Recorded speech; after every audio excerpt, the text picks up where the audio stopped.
Oh, it's nice and warm now. It's nice and warm now. Ouch. Yeah. I don't think that's... You can actually see what I'm doing? Yeah, pretty much. Yeah, it's got I actually did a whole video on stripping the dog with the Coat King. Here, yeah, my girlfriend sat on here, up I was here. wondering how she got that angle. They had to sit up there. I'm like, well, if you can hike your butt up there, why don't you get up there? And she's a big woman, and she did it. So let me ask you a question. When you have one and you're Coat Kinging it. Yes. And then I guess you don't do the top of the head. Do you just use a Coat King on the Backwards. top? Backwards. Backwards. So you pull it back like on the video. Let me see if there's one right here. There's not. Hey, Frank. I went back outside.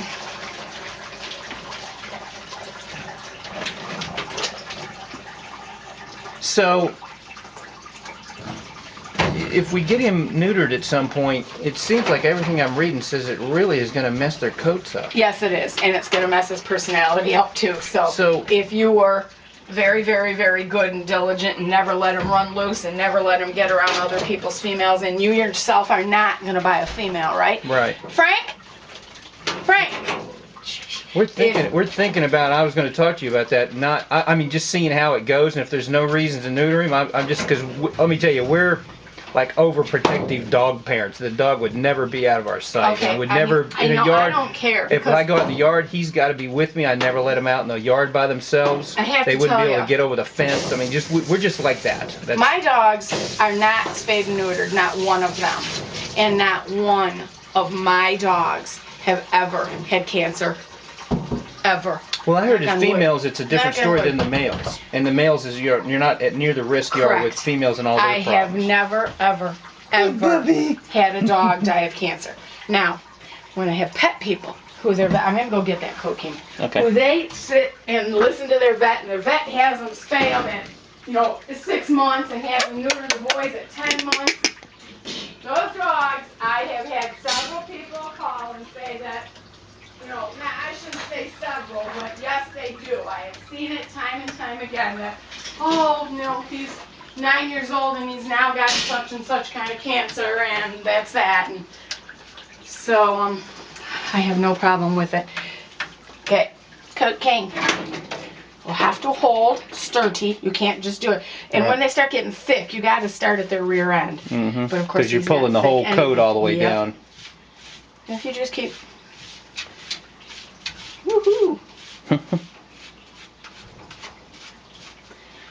Yeah, there's hardly anything. I'm getting some, but as they get older, you'll get lots of it out. So what I was worried about is that if I had to... And then go down the front shoulders so there's no hair gets there. And like their ribs take a turn in, just do it, pull straight down, and then all of a sudden it doesn't touch them. So you get the sides, come down the side of the back leg. Because this is not supposed to have hair on it on an English Cocker. Mm-hmm. And the head, you actually go backwards. You actually pull it forwards on the dog. That's what get them used to it, huh? That's what you do. And then pull it back. And you definitely do it wet. Obviously, you can use soapy too. I do it soapy more than I do just wet. But when it's a dog that I got of him, and he's just a baby. Mm-hmm. Just a baby. How did that happen? How did that happen, Danny?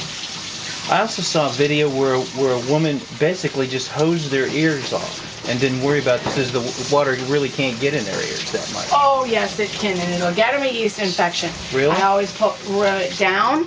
When I do this side, I put my thumb over that and I run it off. I would never. Or she was spraying it directly in the ear. No way. No way. It'll give them a yeast infection and a drop ear dog. Stop. Definitely do not just post into their ear.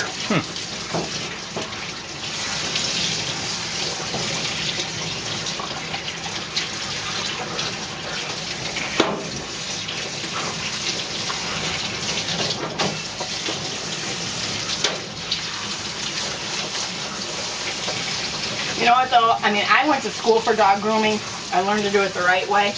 And I was a veterinary technician for 7 years. I worked for vets, helped, assisted in surgery, assisted in the rooms, did everything. And the amount of yeast infections in dogs with dirty ears was tremendous. Yeah. I myself in my dogs, I mean, this is new for me, breeding salads. This was my first litter with, between Nais, with Charo and her litter, and these guys, these are my first salads. So I can't say that, but Robin, since he's been here, and he's been here since what, February? He hasn't had any problems with his ears whatsoever. So I don't know. But then again, I keep my dog's ears trimmed, and then the inside you trim this so that the air circulation can get right in there. And as long as the air can get in there and it keeps it fresh, then there's no problem with it. Well, we had problems with our long-haired dachshund when we first got him. Because we weren't keeping. And then after that, every 2 weeks when you get a bath, or you get, or every week. I mean, it was constantly, and we never had another problem with him again. So. You know, I just found a home for my weenie dog. Oh, I was wondering if you And went someplace. it's a man that also has an English Cocker of mine, but she's old. She's like 12 years old, 13 years old. But every time she comes here for boarding, she loves him. She follows him around. She barks and barks and barks until she can get into a run that we've put him in so he doesn't get mauled by the English Cockers. I mean, mauled friendly. Right. They all just, oh! Laying on top of him. Yes. It's just that they can't. It gets crazy. So anyway, I talked him into taking him and seeing how it goes at home. I'm like, come on, because I get him back for boarding and grooming all the time because I get their dog for boarding and grooming all the time. So it's no problem to me. He took him. Within minutes of him being home, the dog scooted out